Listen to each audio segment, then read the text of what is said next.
Good morning. It is Tuesday, January 28th already, and it is time for me to review our second week and to preview our third. And I apologize for being a little late this week.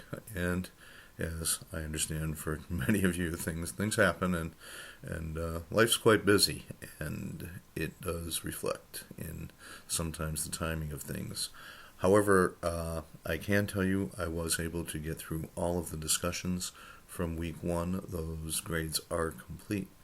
Uh, all the discussions from week two on a timely basis, those grades are complete. And today I'm going to begin working on the written assignment for the week two work. It should be hopefully completed by the end of the day tomorrow.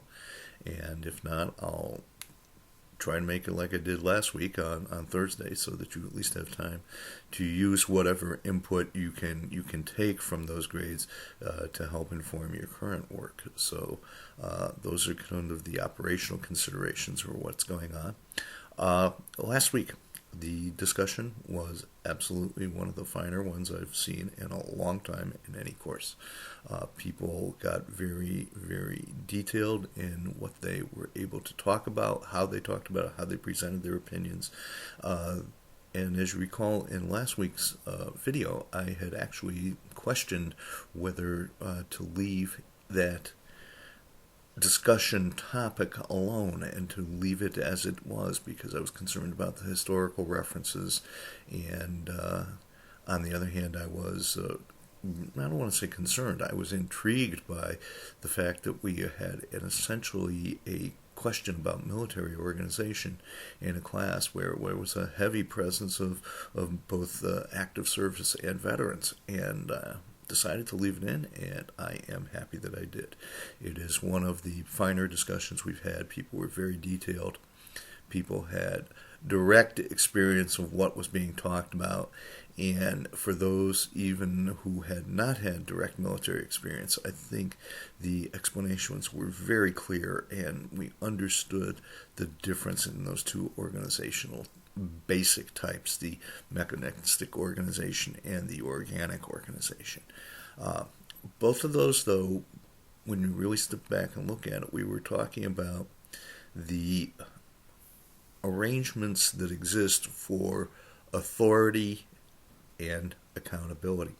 Now, we're going to come in this week in this week's week three discussion, a little bit more of a work model that's based on not so much authority and accountability, but on task and operation, talent.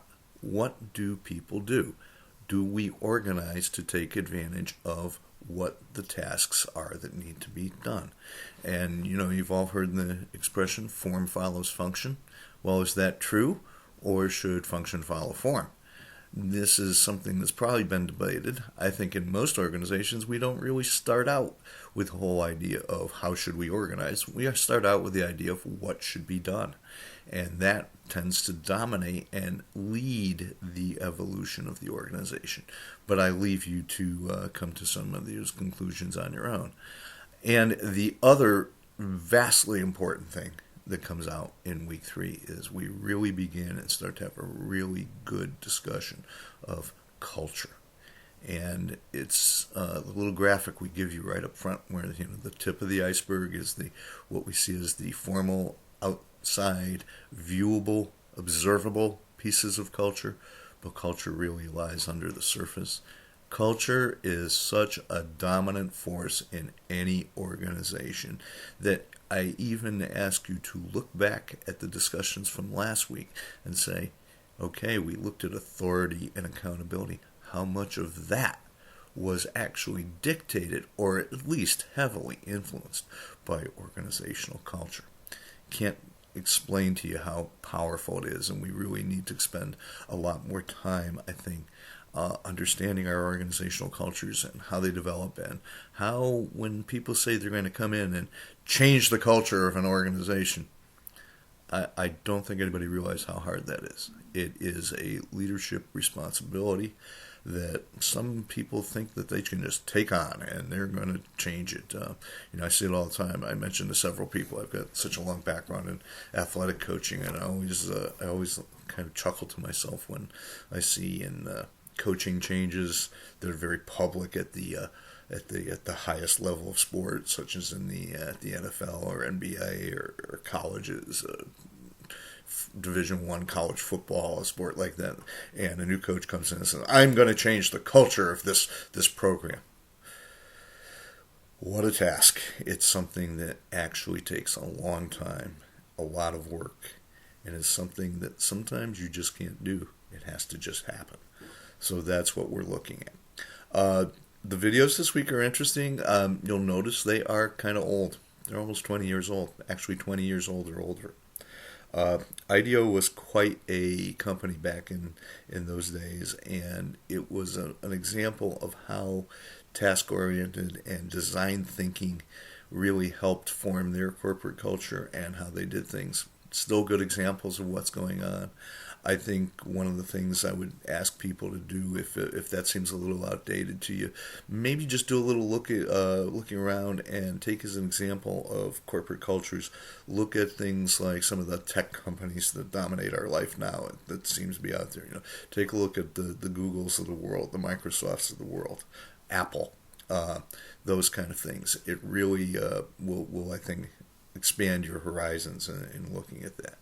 I think, again, we can have a great discussion. Last week's, I want to reiterate, was excellent. I was so happy to see the depth and the understanding that people brought to it, the ability that people have to very respectfully challenge each other, which is really important. Things got done mostly on time. I know I admonished a few people. I said, your work is really good. Don't save it till Sunday. Look, I know that's not always possible, but the earlier you can get it in, the more people have a chance to look at your work and have it help them frame their thoughts. And we get that exchange that we want in the discussion. So that's very important. So again, thank you for your work in week 2. Looking forward to working week 3. And I think you're going to find it a little bit different take on things, but relate it back to what we've done already, and the bigger picture is going to start to come into focus. Okay, thank you very much.